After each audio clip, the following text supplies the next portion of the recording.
Got it. Hello and welcome to the NZ Ahead podcast.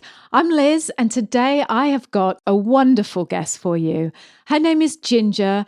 She is a member of our private NZ Ahead community. She's a podcaster all on her own and she is moving to New Zealand alone.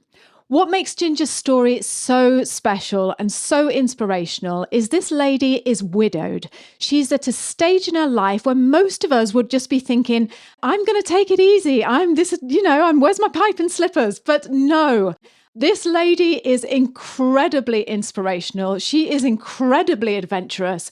And you are going to love her story, especially if you've ever thought, you know what? I've probably left it too late. No, just listen to Ginger and feel inspired. And don't forget, we do mention it in the podcast, but Ginger is part of our NZ Ahead private community. If you're new to this podcast and you don't know what that is, it's a private membership group made up of like-minded people who are all doing exactly the same as you are doing. They are dreaming of moving to New Zealand.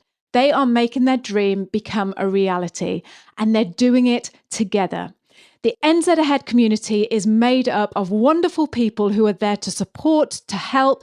We've got businesses within the Slack group helping each other. We've got immigration advisors and pet movers and job recruiting people. It is a wonderful, wonderful resource. It's very, very affordable and it is there for you so you don't feel alone and you don't feel as though you're stabbing around in the dark trying to get information about what New Zealand is like.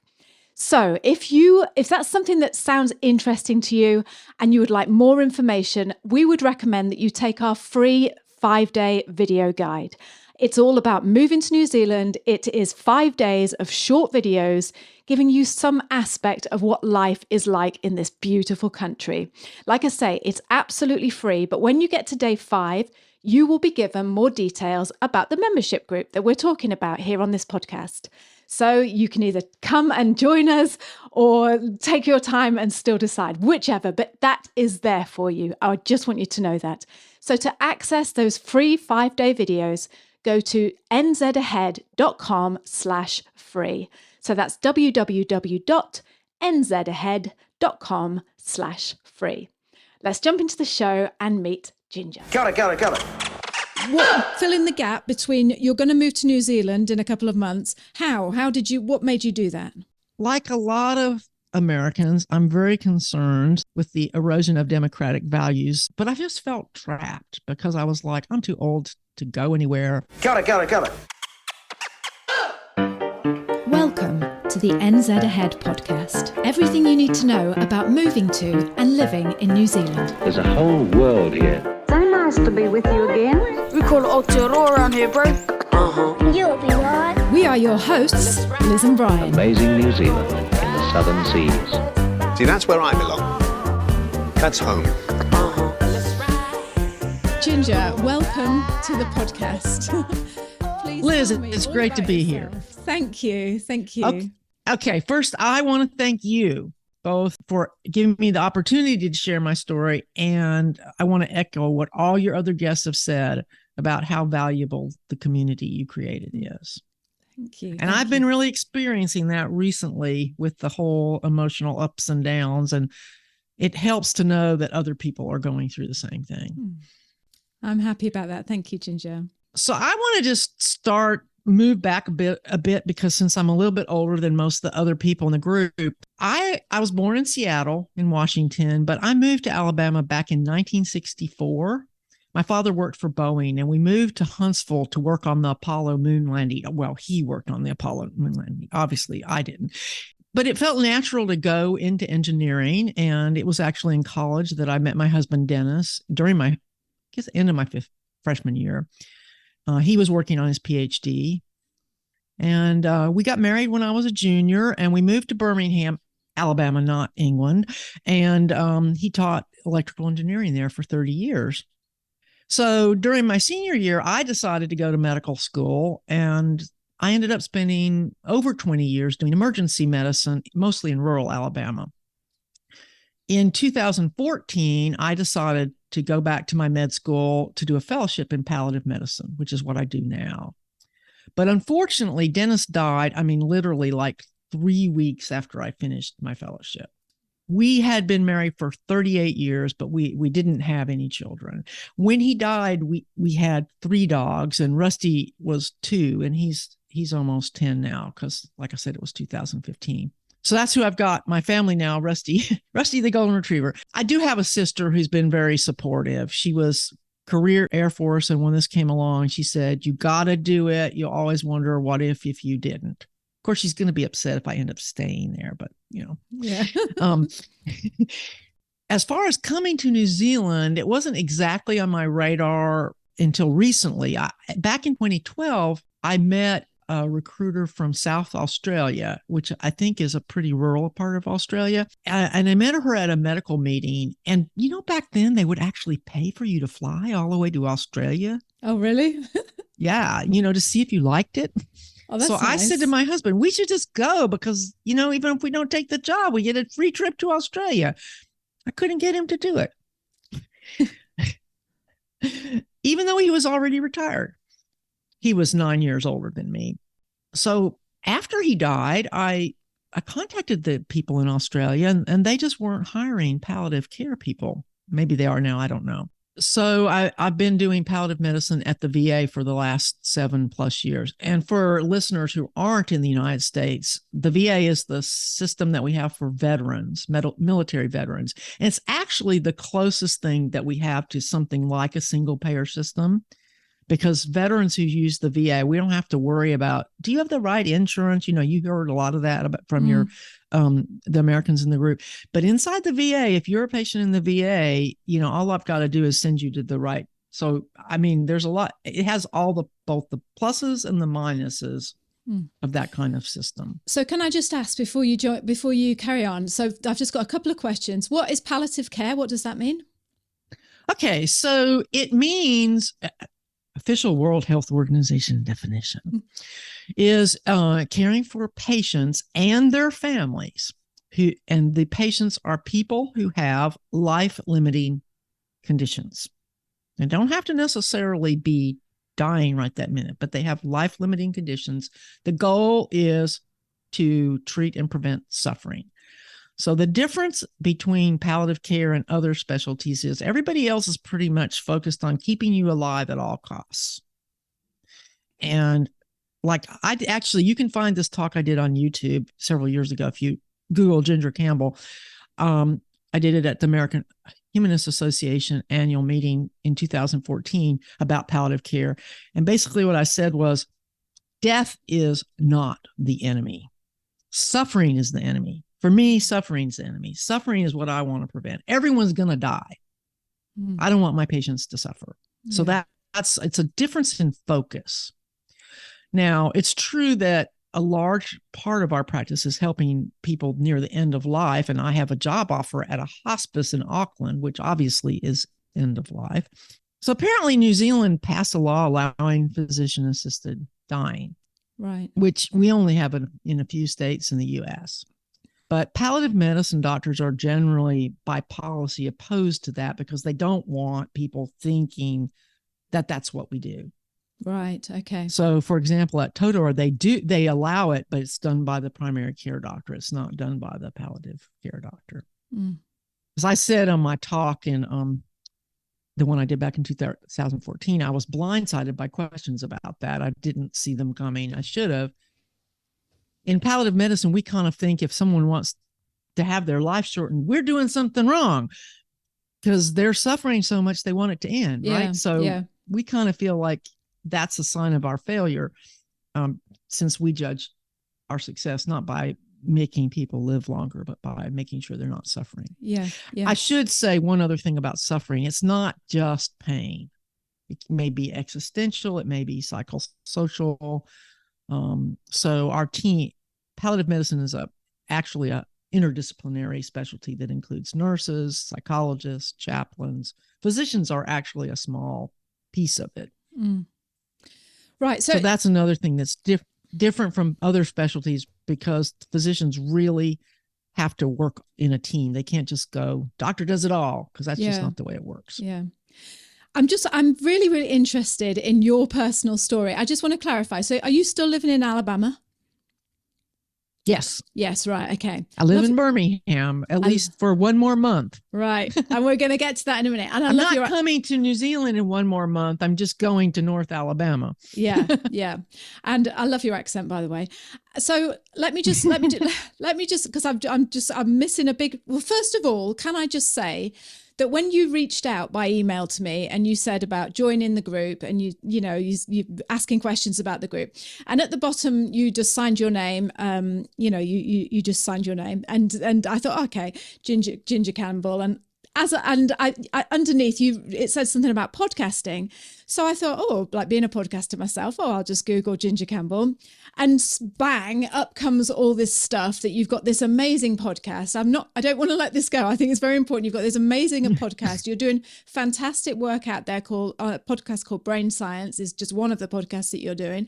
And it's just, I just want people to know, because they're probably listening to you and you're talking about, I did this talk on YouTube, and they're thinking, what? Hang on a minute. Hang on a minute. Who is this woman? So I just wanted to make it clear that you're a flipping star, Ginger. You're out there doing it all. Well, there's actually a person in the group who's already heard the show. I think it's one of the mics. Yes, it is. Yeah. More than one mic, right?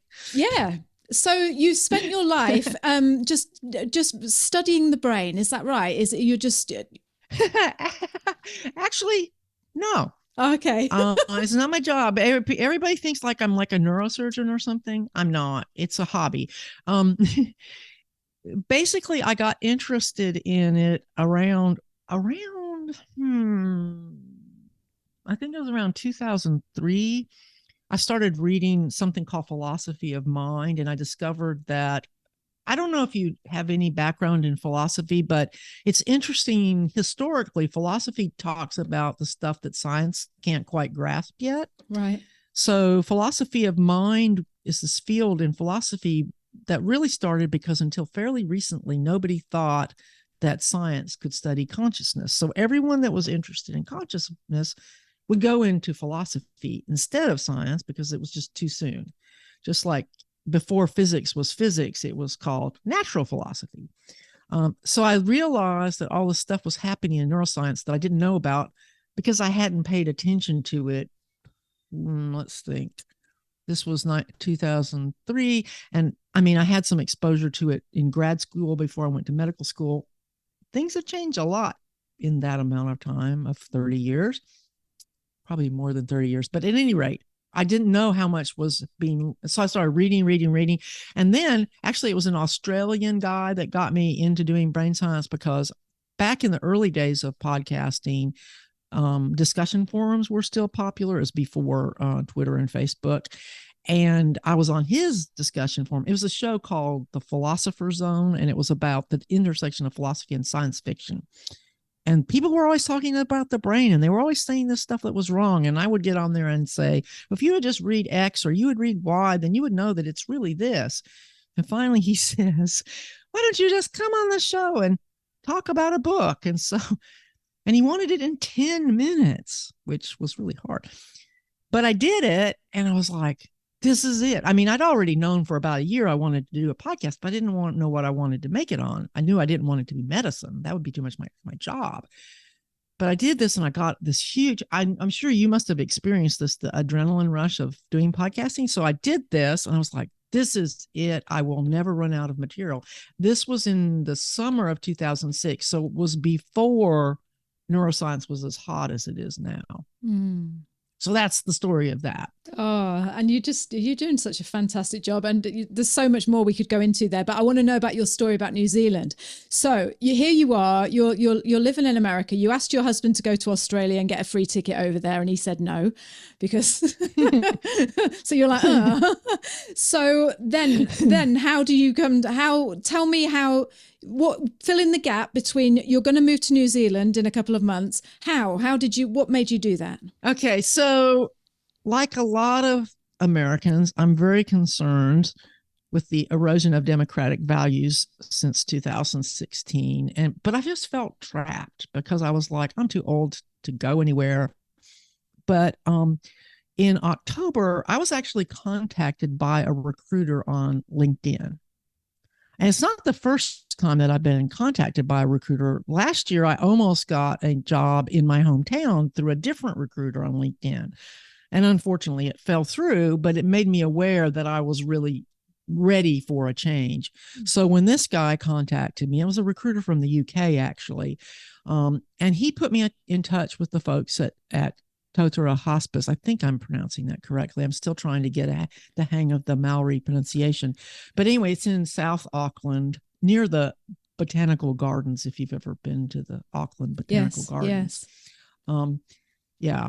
And so I had some Zoom interviews, and they gave me a job offer way back at the beginning of November. But the ordeal with the Medical Council of New Zealand just won't end. Yesterday, I got an email saying that they had rejected my application and I have to have an interview. Oh. That's after they made me wait since December. So you've had this probably work, and yeah, it'll probably work out. But that's why it's helpful to hear everybody else's story and realize. The recruiter keeps saying, "Don't take it personally."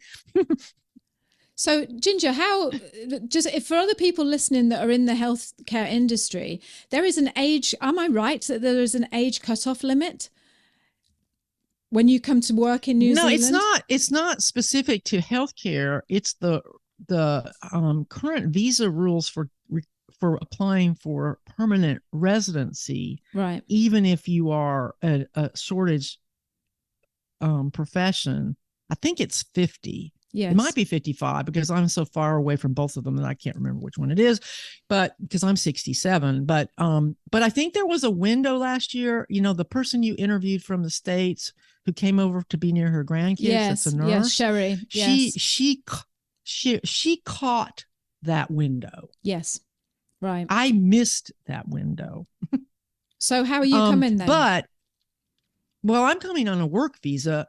That part's should be pretty straightforward. But thanks to the contacts that you have on the website, I wrote to Prudence and she connected me with somebody at New Zealand Shores, Charlotte.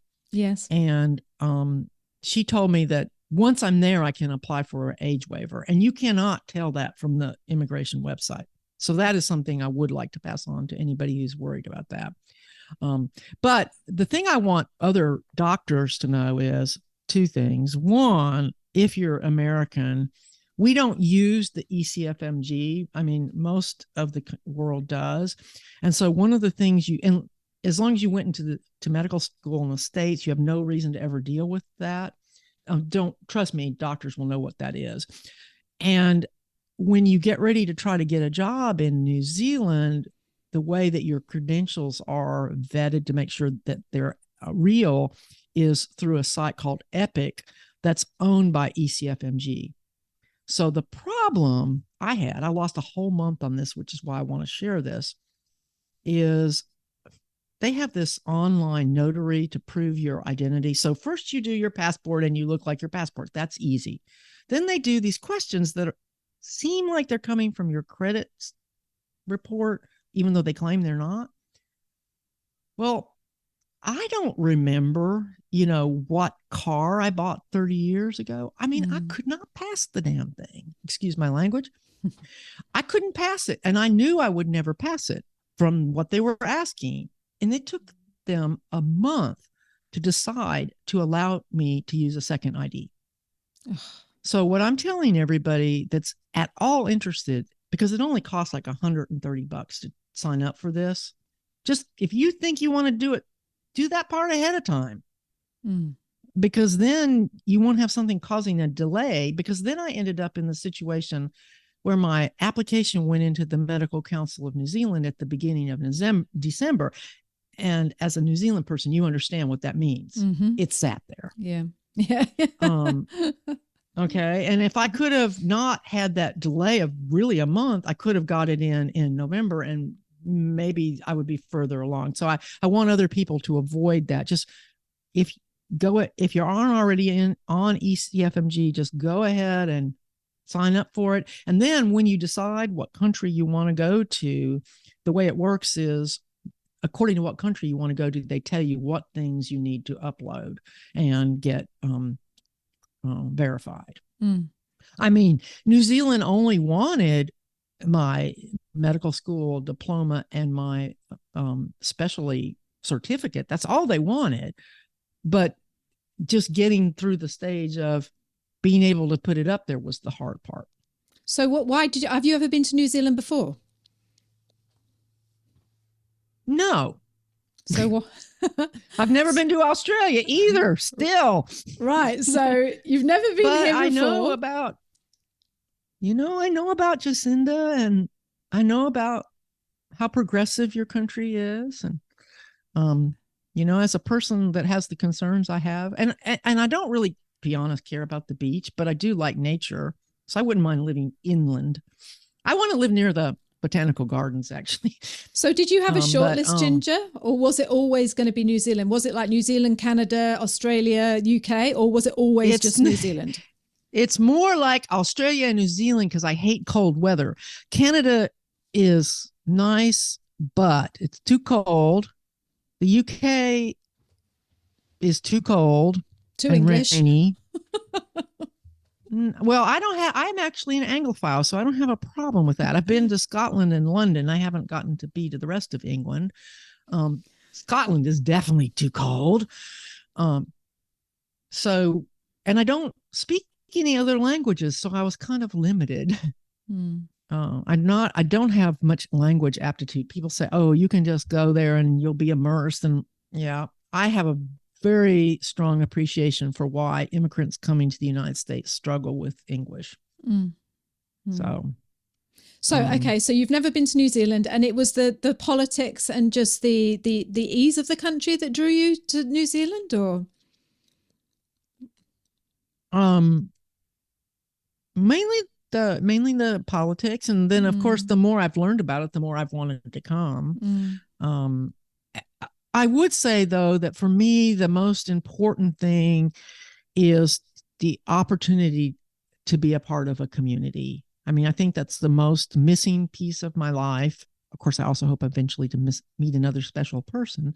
But I want to be a part of a community. And the fact that New Zealand is about the size of the state that I live in, to me, that's a attractive smallness. Is that right? Is New Zealand the same size as Alabama? Really? Population-wise, physically, it's bigger, but we have about the same population in Alabama as you have in the entire country of New Zealand. That's incredible, isn't it? We don't have as many sheep. We don't have as many sheep. Oh, well, I'm not coming then. All right. So carry on with your story about, so you've chosen New Zealand, you want to come over, you're having all these problems. What's stopping you? What's the big hold up at the moment? Why can't you get over? Well, as a physician trying to get a work visa, what I have to do, or any kind of visa if I'm going to work, is my credentials have to be vetted through the Medical Council of New Zealand before I can apply for my visa. So right now I'm still stuck in that process. Okay. So of course, that's the other thing I would say, because I mean, I'm a board certified palliative medicine doctor with almost 8 years of experience. And the letter they sent me said, you haven't provided a sufficient evidence that you are a qualified palliative medicine specialist. Right. So just listen to my podcast. Well, no, I'm trying to be really tactful just in case they do. But but what I've heard, of course, the recruiter didn't tell me this ahead of time, but apparently this is not an unusual situation, and and I appreciate, I mean, everybody else has gone through a lot of stuff too. So it's not like it's only physicians, but I think we're a little spoiled with thinking that, I'm a doctor and everybody should be just good with that. Yeah. Yeah. Especially for me, because I'm getting close to the 40th class reunion for my medical school class. So I'm like, they picked at my resume for a month before they sent it to the Royal Australasian College of Physicians, which was the one that said I didn't have enough information. And it's like, you have a 3-month gap here. And what were you doing in this 3 months in 1993? And I'm like, it was just a typo actually on my resume, but I don't really get why they care what I was doing for 3 months in 1993. So I'm sure it will all be sorted though. We keep talking about this and it's like, I'm sure that it'll all come sorted and it'll all come right. But in the meantime. Yeah, but yesterday was a bad day because I was literally driving to the closing of selling my house when I get a text from my recruiter saying, look at your email. And he didn't say, look at your email because it's good news. So of course I immediately knew it wasn't going to be good news. And that's when I had that lever. So I'm walking into the place to sign the thing to sell my house, knowing that I'm going to have now another indefinite delay. Because that's the most frustrating is I don't have any idea. I know that once I get to where I can submit my visa application, that it will probably be about hopefully a month unless something goes wrong. But in the meantime, I mean, like on the 1st of February, the medical council sends me this email that says it could be 10 weeks. And now it's been almost 10 weeks and they send me not good enough. Now you have to have now they did say in the original letter, you might have to have an interview. And I won't even talk about how much they're charging for that. But I was hoping not to have to do that. So anyway, that's just, and tomorrow's the last day of my job at my current job. And then what so are you going to do? Ready to go. Well, this weekend I'm going on a cruise that I paid for 2 years ago. Right.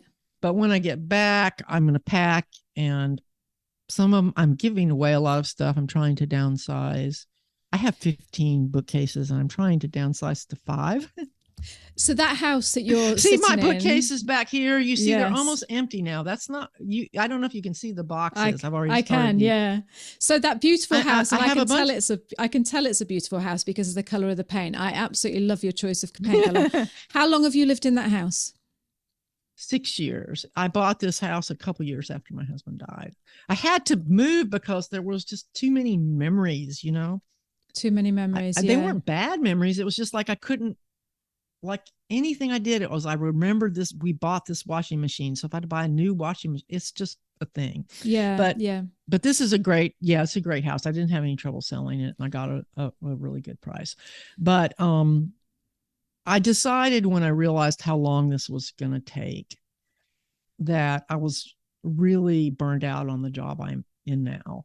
And I decided that if this blows up and it never works out, I'm just going to retire because I'm at the point in my career where I can do that. I mean, I'd have to tighten my belt a little by retiring 3 years-ish early.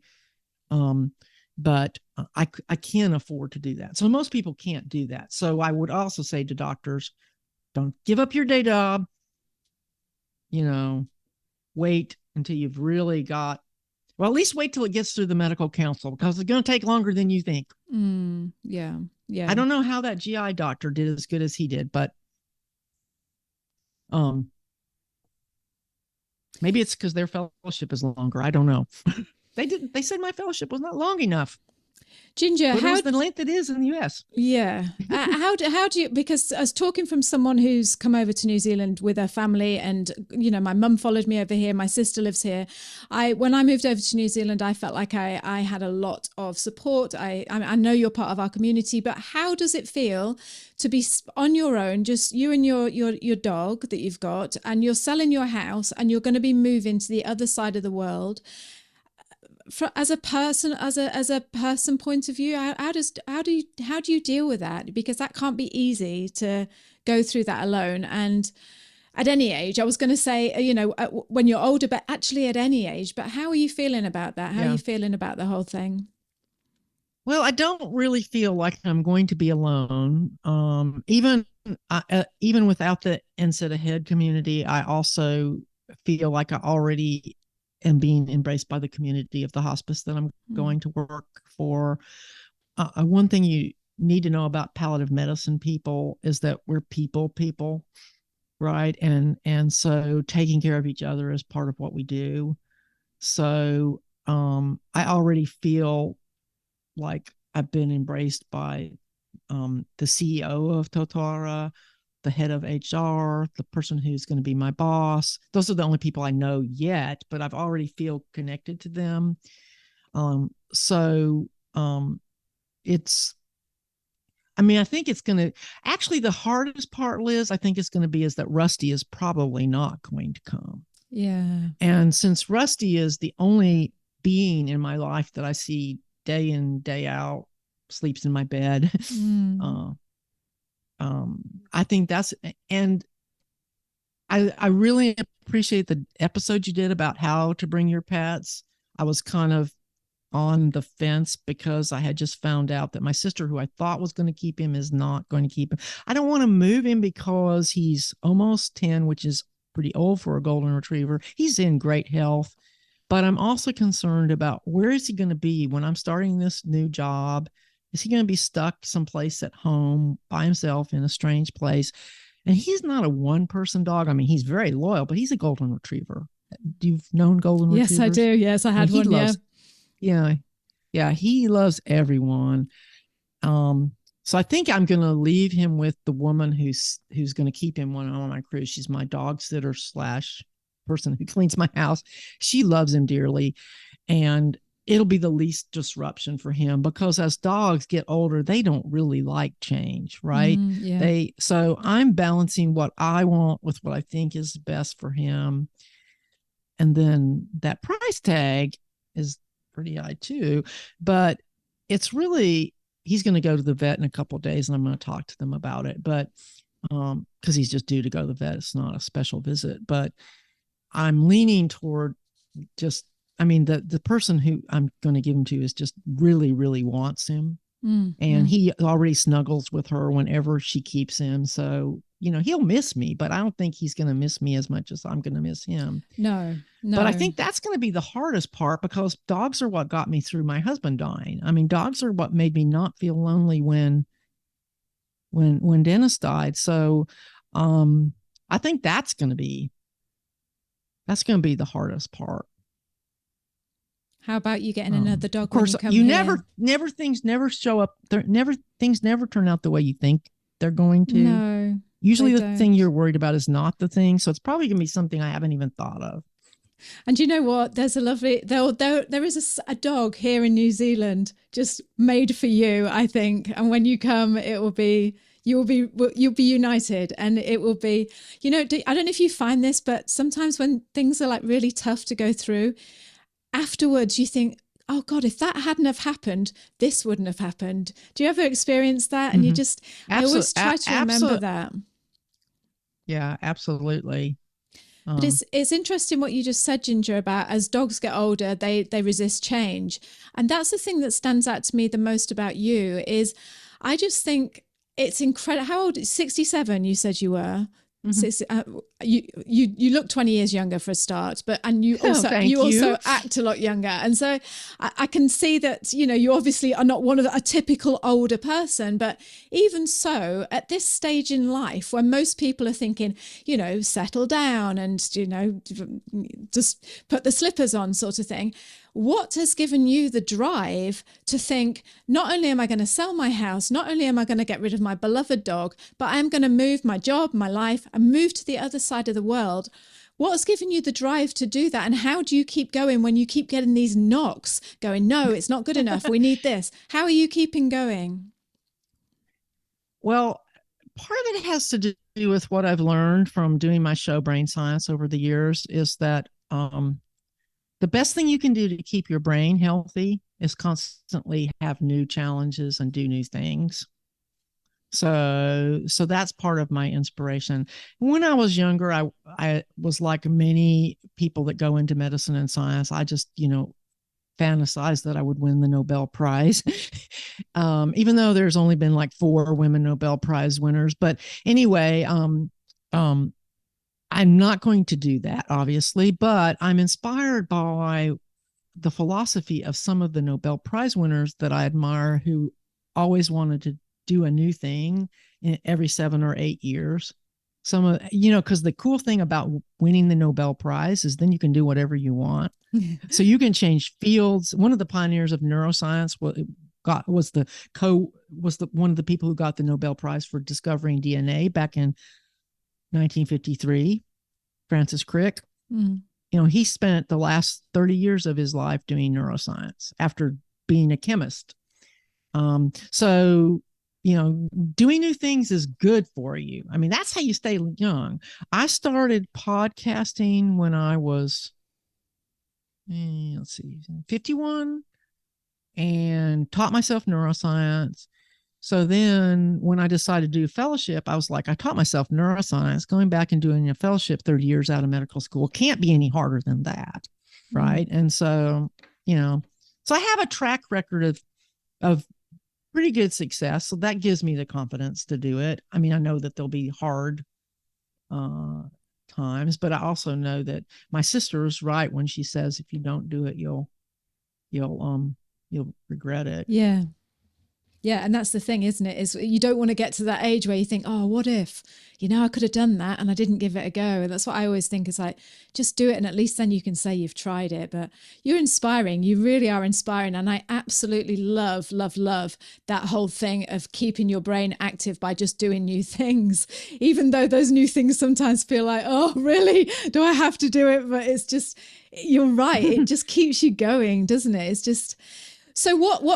I actually interviewed somebody a few years ago named Elkanon Goldberg, who is a neuropsychologist and's written some books about executive function and creativity and aging brains. And he actually said that I can never remember if it's the prevalence or the incidence, but Alzheimer's disease is actually going down despite what people think. And he thinks the absolute numbers are going up because there's more older people, but the actual prevalence per population is actually going down. And he thinks it's because people have to learn new things, right? It used to be you got your job out of college and you did the same thing for 40 years and then you retired. You can't do that now. And look at all the older people who are learning, you know, they've learned how to text so that they can communicate with their grandkids. They've learned how to use their iPad. They've learned these things that have been good for them in spite of their, you know, maybe occasionally complaining about them. So the temptation to say, hey, I've learned it all and I'll just coast is strong because humans, just like dogs, we love our habits. Habits are comfortable. What's been the hardest thing you've had to learn about this whole process? What if you had to say one, what's been the hardest thing that you've had to come over? What's been most challenging? Well, so far, trying to be patient. I mean, I think of myself as being patient, but this is really stretching my patience. It's really, I was so pissed off yesterday. My recruiter said, let's just go to bed and sleep on it. And then we'll talk again tomorrow, because I was really mad. And then, you know, once I got past that, could think a little bit more creatively that I can deal with this. But I'm sort of spoiled. I mean, when I decided that I wanted to do a fellowship, so the very head person at the medical school that I went to, which is the University of Alabama at Birmingham, I think they changed the name to the Hersink School of Medicine recently. But anyway, there's a guy who's the head of all of palliative care, and I actually was a resident with him way back in 1991. So when I wanted to do the fellowship, I sent him an email and said, am I too old to be a fellow? Because you could not do a fellowship in most areas this late, but palliative medicine actually benefits from having clinical experience when you learn it. So, but I didn't want to do all the trouble of the application, which included like fingerprints and security checks and sort of like getting a visa. I didn't want to do that if they were just going to say, you're too old. So I wrote to him first before I did it. And then I got an interview and I go in and it's April and I think that I'm interviewing for the next year. But at the end of my interview, the guy says, somebody's not coming. Would you like to start in 2 months? So I'm kind of spoiled that way. So all this waiting is driving me bonkers. Yeah. Yeah, it can be frustrating, can't it? So let's just pretend that you've moved to New Zealand now. You've got you're working in the hospice. You're here. You've got your dog. You're living in a lovely. What does your life look like in New Zealand? What do you want out of New Zealand? What do you want your next 10, 20 years to look like? However many years. I think the thing that I want a community, and I would, if I could find a special person, I mean, I'm lonely. I would like to have a person in my life, probably a woman. I'm not totally opposed to the other possibility, but pretty much would prefer that it be a woman. Well, you've tried that. You can have something new now. Did that for all those years. Actually, I'm going, this cruise I'm going on next week is Olivia, which is a lesbian cruise company that's been around for 50 years. So Wow, okay. Murphy's Law says I'm going to meet somebody on this cruise since I'm getting ready to move to New Zealand. Right. I was just going to say that. What are you going to do if you meet the love of your life and she's on there and she's like, I don't want to move to New Zealand. All right, then. But say if you did meet someone and she said, I don't want to move to New Zealand, would you still move?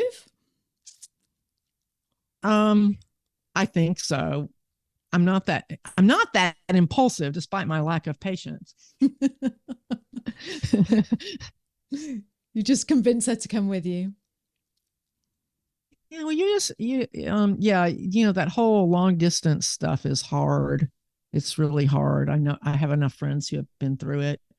My sister has had several relationships after a divorce where she tried to, do the Match.com thing. And I think it would be just as good to just get a new friend. Yeah. Fortunately, Olivia has a good program for people who are traveling alone. So I know that I'm going to have a good time either way. Yeah. So where are you going? I'm actually having a Amsterdam down to Switzerland. Oh, nice. And I'm actually having a meetup with about 8 podcast fans in Amsterdam the day before the cruise starts. Oh, that's going to be fantastic. Because you realize there's an ulterior motive for that, because then I can deduct my airplane ticket. Oh, okay. Keep that in mind. I just think it's really impressive what you do. I speak to lots of elders who will say, oh no, I can't be bothered. That's the impression that I get. It's like, oh, I'm over it. I can't be bothered. It's not worth it. And I'm just really inspired by your drive, the whole New Zealand, the whole move to New Zealand thing. And now this whole new relationship, which I didn't know about that actually. So you've just told me about that, but the whole thing that you're making a change. You're making the effort to get what you want in your life. You're lonely. You want a partner. You're going to go out and make sure that you go to the right places where the possibility of you finding a partner is. I just think it's really inspiring to other people just to see you doing this.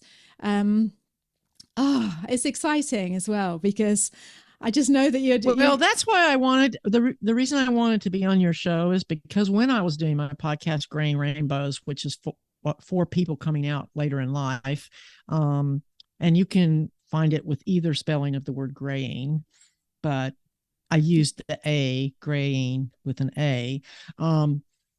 I had a lot of listeners share their stories, and what I discovered was that people found sharing. I already knew that sharing your story was powerful, but almost every person said, if one other person benefits from my sharing my story, then it will be worth it. Yeah. But then they also got something out of it. So that's kind of why I wanted to do it. I wanted to hopefully help at least one other person in some way. Oh, more than that. Sort of, maybe have a better chance of meeting other people in the group because they would know what I look like. Yeah. Yes, exactly. Yeah. I mean, because it is I am looking forward to meeting Cheryl, because as far as I've been able to figure out, she's the only other person that went alone. I'm sure there's other people, but we have had other people. Yeah. But that is posted recently, and I don't have the premium Slack, so I can't see a lot of the older posts. Oh, none of us have got premium Slack. Yeah, it's after 90 days, all the messages go. But the other people that have moved over on their own, we've got Adriana. She's in Dunedin. I think they're mostly in the South Island. I think Auckland. I think Sherelle is probably the first person that's moved to Auckland on her own. So, and we interviewed her the other day. She's just gorgeous. She's so lovely. But yeah. Yeah, I kept telling her, you need to get on there with Liz. You'll enjoy it. Yeah, because I know from like what I just told you, I knew that if she did it, she would be glad she did it. Yeah. Because when I was encouraging her, I got the sense maybe she was a little reluctant. So I wanted to encourage her. Yeah, thank you for doing that, because it was a lovely chat. We had a really nice time. So before I let you go, Ginger, oh God, it's just been such an interesting story. It's been like all this different paths. Well, what is there any other tips that you'd like to give people who are on the similar sort of path as you, that you would just, I mean, your story in itself is inspiring, but is there anything that I've missed that you would like to add? Don't be afraid to reinvent yourself. That's so true. Because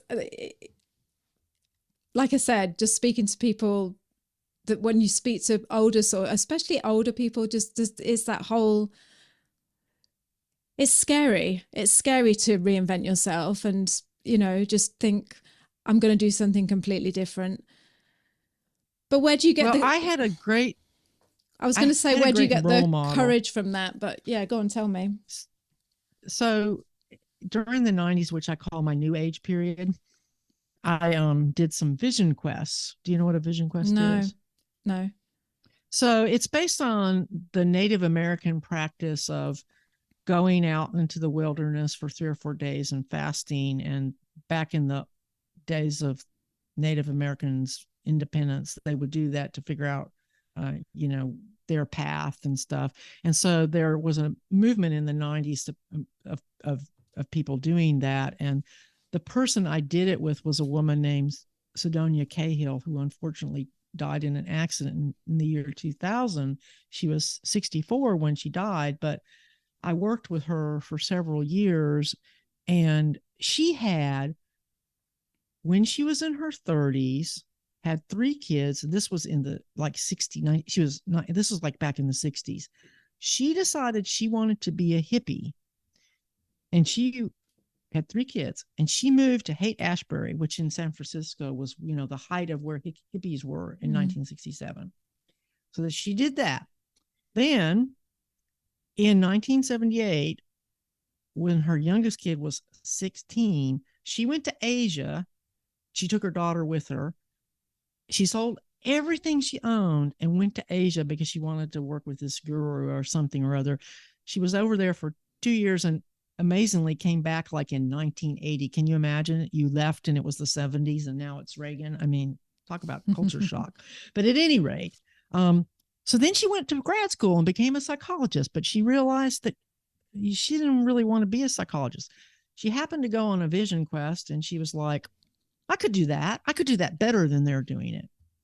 And so she's in her 40s when she discovers that this is her thing that she's really good at, which she was really good at. And so she is my spiritual mentor because she said 2 things that I've never forgotten. One is you have to show up. You have to show up. That's the number one rule. You have to show up. And secondly, whatever you say your story is, that's what you're going to live. So you need to make it big. If you give yourself a little story, your story is going to be little. You need a big story and you need to try to live into this big story. So my husband met her one time in 1995 and he said, and she was probably 60, she might have been about 60 then because that was before she died. Anyway, he said, that's the first person I've ever met who's constantly reinventing herself. So that's why I said, don't be afraid to reinvent yourself, because that's my inspiration. Even though, she's been dead for over 20 years, I haven't forgotten what I learned from her. It's funny how some things just stick, isn't it? And you just never forget it. Brian was telling me the other day that he heard this thing on a podcast that said, "Is your future brighter than your past?"